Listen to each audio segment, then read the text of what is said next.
Magandang araw mga ka-aerial defense, may ibabahagi na naman ako sa inyo. Dahil ngayong araw na ito ay may pag-uusapan tayo tungkol sa depensa, militar ng China galit na galit sa ginawa ng Pilipinas. Pero bago tayo magpatuloy, huwag mo muna kalimutan mag-like, share and subscribe.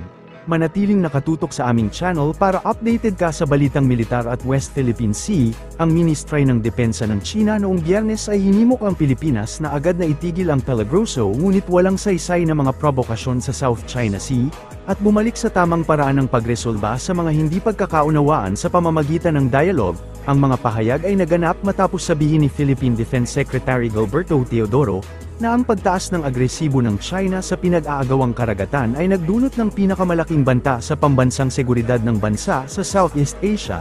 Sinabi rin ni Teodoro na itutulak ng Pilipinas at mga kaalyado nito sa seguridad ang anumang agresibong pagtatangka ng China, at gagawa ng mga hakbang laban sa anumang pagsisikap na magpataw ng air defense zone o paghigpitan ang kalayaan sa paglipad sa South China Sea. Pinabulaanan ni Zhang Xiaogang, isang tagapagsalita ng Ministry ng Depensa ng buang na China, ang mga komentong ito, at iginiit na ang China ay may hindi daw mapag-aalinlanganang soberanya sa mga isla ng South China Sea, kahit na ito ay malayo na sa kanilang bansa at sakop na ng exclusive economic zone ng Pilipinas. Sinabi ng tagapagsalita na ang panig ng Pilipinas ay paulit-ulit na nilalabag ang soberanya ng China at gumawa ng mga mapanuksong hakbang, habang ang ilang mga bansa sa labas ng rehiyon ay patuloy na nag-udyok ng tensyon. Samantalang ang China naman ang agresibo at nangunguna sa lahat ng gulo sa West Philippine Sea at buong South China Sea. 南海诸岛及其附近海域拥有无可争辩的主权，对香港湾海域拥有主权权利和管辖权。中方始终致力于维护地区和平稳定。事实上，南海航行与飞越自由从未存在任何问题，但菲方一再对中方侵权挑衅，一些域外国家不断拱火滋事，使得南海不得安宁。中方维护自身领土主权和海洋权益的决心意志坚定不移，工具箱里也有丰富的选项。我们奉劝菲方不要误判形势，立即放弃徒劳的冒险挑衅，切实回到通过对话妥处分歧的正确轨道上来。 Tiniyak naman ng Armed Forces of the Philippines na patuloy ang kanilang pagsasagawa ng maritime at aerial patrols upang matiyak na nakikita ang presensya ng militar sa West Philippine Sea. We maintain a continuous presence and conduct regular maritime and aerial patrols to monitor developments, protect our fishermen, and uphold international law. The AFP remains resolute in our duty to defend our territorial integrity while promoting peace, stability, and cooperation in the region. Opisyal na ipinasakamay ng Philippine Red Cross sa Philippine Coast Guard ang donasyon nilang humanitarian vessel na MV-PRC Amazing Grace. Isinagawa ang turnover ceremony sa Coast Guard Fleet Parade Ground sa Pier 13 South Harbor, Manila.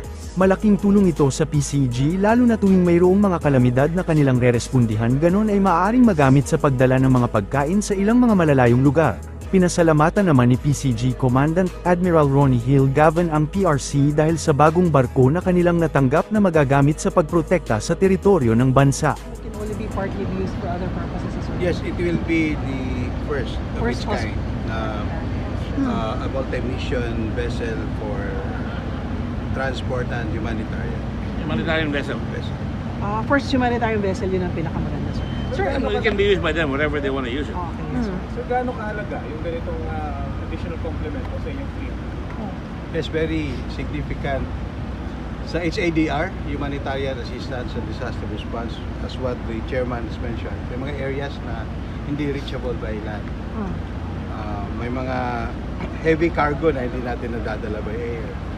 So we are an archipelagic and maritime country. So having this kind of logistic ship is indispensable for us.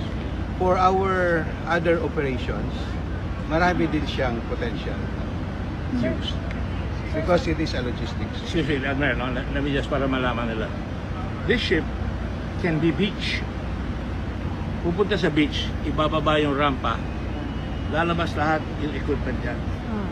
So, yung sinasabi ng hospital ship, we could bring an entire hospital and put it on the beach. Hindi na-atras yan. Kukunin yung mga tao, doon kung saan.